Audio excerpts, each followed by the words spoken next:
is Teresa, and I'm going to tell you a story of what happened to me when I passed away and I returned.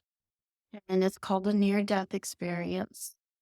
In 1990, I was being treated with drugs for hormones, and I had a lot of heart complications with it. And what happened was I passed away as a result of that interaction of those drugs. I floated out of my body and I looked down and I saw myself. And I was confused because I didn't recognize myself at first. And I was kind of afraid then. But as I started floating above my body, I noticed I was in a tunnel and I started going towards the light. And that light was the most brilliant light, multiplied thousands of times stronger than what the sun was. And I was being pulled towards that. And I kept going and kept going and kept going. The closer I got, the more intense the feeling of love that was possessing me. It was pushing in on me. It was it was almost suffocating me. It was so tight. And when I got to the light, the love was so incredible. The acceptance, forgiveness. There was pure knowledge. I knew everything and I knew everything was going to be okay. And when I first got there, I was greeted by someone to my side, and it was a man, and he was dressed in a robe. And he showed me over to my side, there was a long table. And at this table were thousands and thousands of people on either side of the table talking and chatting and conversing and having a good time and laughing. And everyone was having a party like atmosphere.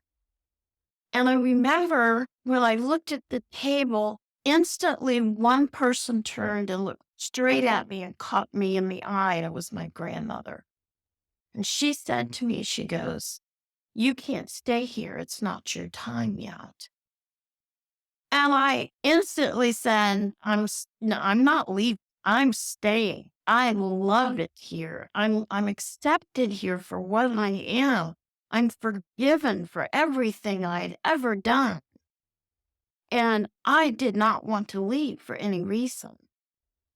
The next thing that I remember was looking over to another side, and I noticed a small table with just two people sitting there.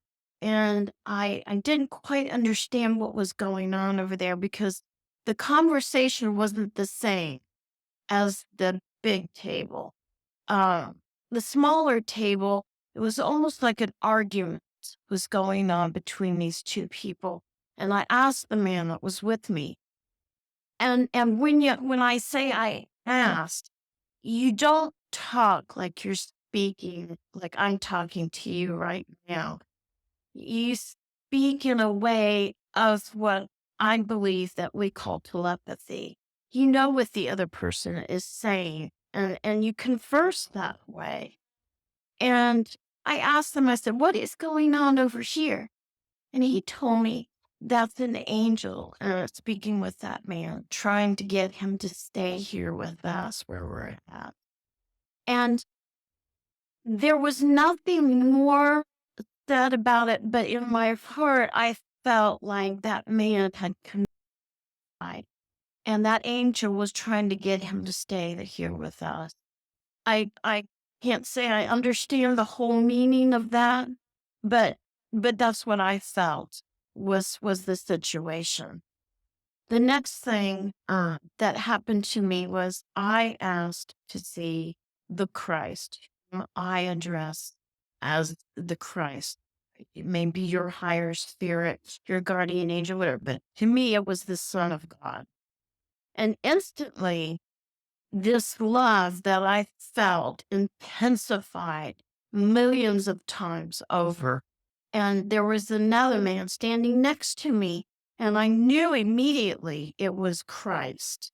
And I was looking down at his feet, and I kept coming up higher and higher, and I was coming up to his face. And when I got to his face, I couldn't see any facial features. It was all brilliant light. And it didn't burn your eyes. It's not like staring at the sun where you can't look for very long and then you have to look away. This was a brilliant light that you could look at and you wanted to stay there. You were drawn to it. And I remember the love, the forgiveness, the truth. Truth was known. Knowledge was known. Um, Everything was going to be okay. That was the message at all times to me. Um, the Christ, when he arrived, immediately started what near-death experiencers call as a life review. And for me, how mine worked was it was like a screen, and on the screen were pictures of people's faces. And these people were the people that I had had interaction with throughout my entire lifetime. And whatever I had caused that person to feel as a result of my interaction with them, that's what I felt for a brief second, very intense, whether it was we had a good interaction or we had a bad interaction. I felt that intensity. Uh, and then it kept rolling just fast as could be, just lightning fast of people's faces. But yet I comprehended everything that was going on. Time has no meaning. Um, the time that I was there by earthly terms was 4 hours, but it seemed like I was there only a few seconds. But time has no meaning there. The next thing the Christ asked me, he said, "What did you learn from seeing all of these faces?" And I said to him that love was the best choice. And he said, "You're right." And I saw how I had to be careful how I treated people. And I never will forget that part of my near-death experience. The next thing the Christ showed me was a pool of water. I'm sorry, more of a pond. And it was outside and there were trees around it, and a single drop of water, like a raindrop, fell. And I could see the ripple effect of when the drop of water fell into the pond. And he said, "Don't you see?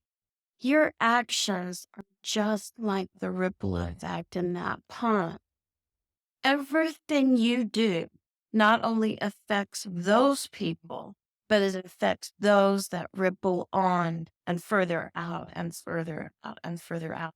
Touches people's lives that I had no idea, but it does. It has the ripple effect. The Christ then told me that I would have to go back. And I of course, I didn't want to. I wanted to stay horribly. I wanted to stay. And he said, "I want you to remember these three things." And what I was told was number one, to have more love, which I've contemplated years now, since my near death experience, exactly what facets that could mean. The second one was not to be afraid of what I had left behind. And I'm not real proud of a lot of the choices I've made in my life. I've I've made some bad choices. I've made some good ones, but I understood what he when he said that. And then the last thing was to enjoy life. And life is short. And then we come into a different place. And another thing that I learned while I was there was not to fear death. There's no pain in death. There's no pain in dying. When you die, the pain is leaving. And that's why we run to it when it comes to us. We start running to that tunnel, to that light, to get to it because we want to be with that love and get away from the pain.